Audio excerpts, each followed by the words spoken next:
Bienvenue dans la dernière vidéo du module 1. Donc je vais t'expliquer comment fonctionne Google, ou plutôt la question qui va être plus intéressante, comment rendre ton site visible sur Google.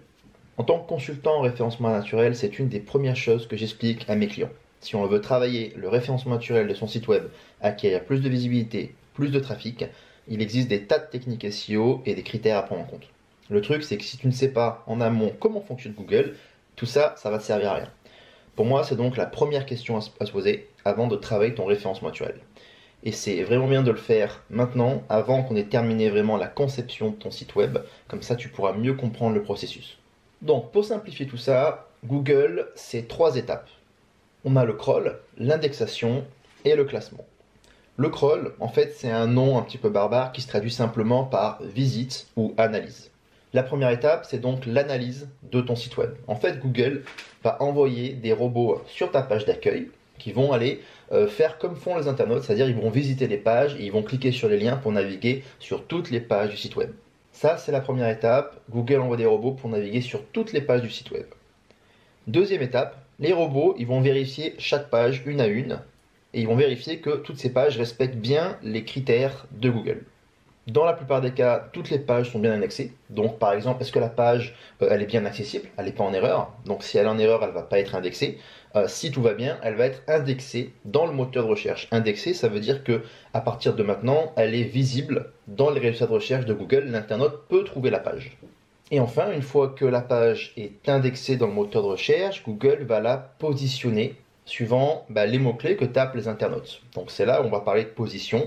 Position 1, position 2, position en première page des résultats de recherche, position en deuxième page.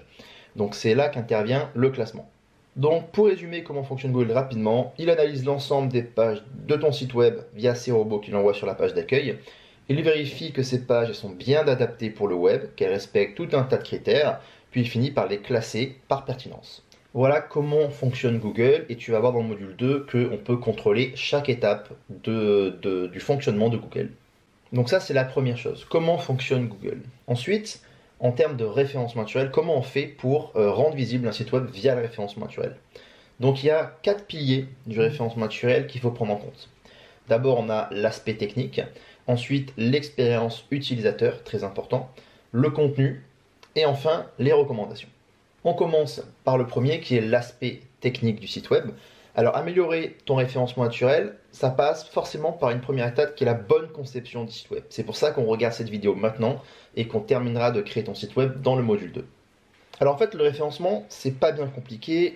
Google nous donne des consignes qui sont claires sur comment un site doit être conçu pour qu'il puisse mieux le comprendre et mieux le gérer et l'indexer ensuite dans son moteur de recherche. Donc l'aspect technique d'un site web, c'est la grosse partie d'une stratégie SEO. Et il y a à peu près une vingtaine de critères qu'il faut prendre en compte, notamment 4 qui sont très importants que je t'ai mis ici. Le titre SEO, la description SEO, ce sont les éléments que tu peux trouver dans les résultats de recherche. Donc là, pour Fnac.com, on a l'URL qui est fnac-.com. Le titre SEO, c'est Fnac, informatique, smartphone, etc. Et la description SEO, c'est le petit texte script qui est en dessous. Donc ça, ce sont des éléments qui sont visibles uniquement dans les résultats de recherche. Une fois que tu vas sur la page, ces éléments ne sont pas visibles. La balise title, le titre SEO, c'est un des éléments les plus importants du référencement naturel. On y reviendra dans le module 2. Ensuite, on a le maillage interne, donc c'est aussi un élément qui est très très important, qui est en fait le nombre de liens que reçoit une page web. Si tu veux un exemple parfait de maillage interne, tu peux aller sur Wikipédia, et que tu sais quand tu vas sur Wikipédia, il y a des liens un petit peu partout de page en page. C'est ce qu'on appelle le maillage interne. Des liens internes, donc des liens vers une autre page de ton site web. Et les liens, c'est super important pour Google parce que Google se sert des liens pour naviguer. On l'a dit, c'est la première étape, le crawl. Google navigue de page en page via les liens. Donc il accorde beaucoup d'importance aux liens parce que ça lui permet de naviguer de page en page. Et enfin aussi, il y a la taille du contenu, un élément qui est très très important également. Pour avoir un bon référencement naturel, il faut au minimum avoir 1000 mots sur chaque page. Si tu as un site e-commerce, on va partir plutôt sur 500 mots sur les fiches produits, mais pour les autres pages, comme surtout la page d'accueil qui est importante, moi je recommande toujours 1000 mots au minimum, en sachant que plus tu as de mots, alors attention des mots qui sont pertinents, il ne faut pas blablater, plus tu as de mots pertinents et plus tu vas avoir un bon référencement naturel. Donc ça c'est pour l'aspect technique, donc comme je te l'ai dit, il y a une vingtaine de critères à prendre en compte, et là tu en as 4 qui sont très très importants en référencement naturel. Le deuxième pilier à travailler, c'est l'expérience utilisateur. Donc en fait, c'est devenu très important pour Google ces dernières années. Ça va le devenir de plus en plus maintenant que Google est passé à ce qu'on appelle un index mobile first. Donc ça veut dire en fait que maintenant Google se base sur la version mobile de ton site web et plus sur la version PC. D'où l'importance, on va voir dans le module 2, d'avoir un site web mobile qui est vraiment au top. Donc en fait, ce pilier est assez simple. Il faut juste que tu offres une bonne expérience utilisateur aux internautes. Donc ça passe par un site web qui est rapide, donc à la fois la version PC, à la fois la version mobile. Un site web qui est ergonomique, donc ce qui signifie qu'il est clair, la navigation est simple, on ne galère pas à trouver de l'information.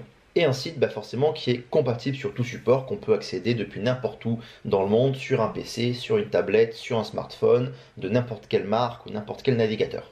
À propos du pilier numéro 3, qui est le contenu, donc qui est vraiment quasiment le pilier qui est le plus important en référencement naturel. Et c'est d'ailleurs celui qui est très souvent le plus sous-exploité par la plupart des sites web en ligne que je regarde. Et en fait, un site qui est tout moche, par exemple, qui n'offre pas une bonne expérience utilisateur, pourra être bien référencé. Mais un site, par contre, qui n'a pas assez de contenu, pourra difficilement atteindre une position qui est un peu concurrentielle. Donc je te l'ai dit un peu plus tôt, en termes de contenu, ce qui est important, c'est surtout la taille de contenu. Donc c'est important d'avoir au moins 1000 mots par page. Et en fait, pour Google, voilà, il faut que tu aies beaucoup de pages qui contiennent beaucoup de mots. On verra après avec des bons mots. Et il faut que chaque page soit bien optimisée pour le référencement naturel. Donc avant, c'était plutôt simple. Il suffisait de prendre des mots-clés qui sont intéressants, qui sont tapés dans Google. On les répétait 15-20 fois dans une page et ça suffisait à bien la référencer. Aujourd'hui, c'est beaucoup plus compliqué. Ce que j'entends par contenu optimisé SEO, c'est définir les bons mots-clés et surtout les placer au bon endroit. C'est comme ça que Google fonctionne maintenant. Donc la solution la plus simple pour écrire beaucoup de pages qui contiennent beaucoup de contenu, c'est de passer par des articles de blog. C'est vraiment le plus simple parce qu'à travers les articles de blog, tu vas apporter beaucoup de valeur aux internautes, ça va te créer beaucoup de contenu. Tu vas aussi acquérir une certaine crédibilité parce que tu as beaucoup d'informations qui sont données, donc tu vas devenir un petit peu une référence. Ça va aussi te permettre d'avoir du contenu à publier sur tes réseaux sociaux. Enfin, il y a plein d'éléments qui sont que le blog, en fait, c'est vraiment génial en termes de référencement naturel, mais aussi en termes de web marketing, en termes de conversion. Ça apporte énormément de choses en plus du référencement naturel. Et donc, dans le module 2, on va travailler tout le contenu de ton site web en référencement naturel, et c'est là où on va utiliser ton étude de mots-clés qu'on a travaillé au début de ce module. Enfin, le dernier pilier, ce sont ce que moi j'appelle les recommandations. Ce que dans la sphère un peu web marketing, tu as dû entendre sous le nom de backlinks. Mais moi, je préfère appeler ça des recommandations. Et c'est quelque chose que je rabâche souvent à mes clients de longue date. Quand on cherche un job, c'est plus facile de le décrocher quand on est recommandé par quelqu'un d'autre. C'est aussi vrai pour le référencement naturel. Un prospect préférera travailler avec moi si quelqu'un de son entourage me recommande. Pour ton site web, c'est la même chose. Si tu veux devenir populaire, ton site doit recevoir des recommandations depuis d'autres sites web. Donc on traduit ces recommandations comme backlinks ou en français des liens retour. Donc ce sont des liens qui sont par exemple ici sur un site A, donc un autre site que le tien, et qui renvoient vers ton site web. C'est-à-dire que l'internaute clique dessus et il arrive sur ton site web. Un autre exemple, demain, Le Monde sort un article qui fait le buzz. Donc logiquement, tous les autres médias vont en parler et vont devoir citer le premier à avoir sorti l'information. Donc comment ils vont le citer? Ils vont simplement ajouter un lien, cet article d'origine a été écrit par Le Monde. Donc pour Google, c'est une recommandation parce qu'à la fois on parle du Monde sur d'autres sites web, mais aussi on met un lien dessus qui permet d'accéder à ce site web. Et comme je t'ai dit que les liens étaient importants pour Google parce que ça lui permet de naviguer, que ce soit en interne dans ton site web et en externe sur d'autres sites web, les liens c'est super important. Donc le dernier pilier du référencement naturel consiste à faire en sorte qu'on parle de toi sur le web dans d'autres sites web. Et donc ça on le verra dans le module 3 où je te donnerai à peu près une vingtaine de techniques qui vont te permettre de trouver des liens facilement et faire en sorte qu'on parle de toi le plus possible. Et en fait plus tu auras de liens qui sont qualitatifs, qui pointent vers ton site web, qui amènent à ton site web et mieux tu auras un référencement naturel.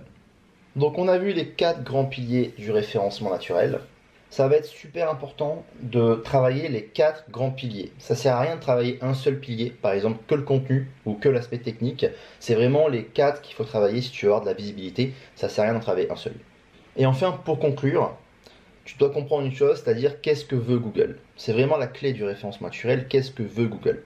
Google, ce qu'il veut, c'est que les utilisateurs soient satisfaits de leur expérience sur son moteur de recherche. Il veut qu'un internaute qui arrive sur Google tape un mot-clé, puisse trouver rapidement l'information, puisse trouver immédiatement la réponse à sa question. C'est pour ça que Google a tendance à devenir plutôt un moteur de réponse plutôt qu'un moteur de recherche. On le voit de plus en plus maintenant dans Google, on a des réponses toutes faites. Par exemple, si on tape 2 plus 2, et bien on a directement la réponse qui est donnée. Et on n'a plus besoin d'aller sur un site web. Donc la clé de ton référencement naturel, c'est comprendre ça. Donc qu'est-ce que veut Google? Eh bien, il veut un site qui soit rapide, qui soit ergonomique, qui puisse facilement naviguer dedans et puis qu'en termes de contenu, il puisse facilement trouver les informations. Alors si tu as déjà terminé ton site web, il faut maintenant le faire indexer dans Google. Donc s'il est terminé, il ne faut surtout pas oublier de décocher la petite cage dans WordPress qui est dans Réglages lecture. Donc on avait bloqué les moteurs de recherche. Si ton site est terminé, il faut décocher cette cage pour le rendre en ligne pour Google. S'il n'est pas encore terminé et que tu continues dans le module 2, on va continuer à travailler le WordPress, le design de ton site web pour le peaufiner, pour le rendre vraiment le plus beau possible et aussi le plus visible possible. Et je te montrerai une technique avancée pour indexer ton site web rapidement. Parce que si tu décoches simplement cette case, ton site peut être indexé dans Google, ça peut prendre entre un jour jusqu'à un mois. C'est hyper variable selon les sites web. Donc dans le module 2, tu verras une technique qui te permet d'indexer ton site web en moins de 3 minutes. Et une fois que ton site web sera en ligne, sera complètement terminé, là on va parler de référencement naturel, ou on va parler d'optimisation des 4 grands piliers du référencement naturel. Donc c'est l'objet à la fois du module 2 et du module 3, où là ce sera avec des techniques qui sont un petit peu plus avancées pour gagner de plus en plus de visibilité. On se retrouve donc dans le module 2.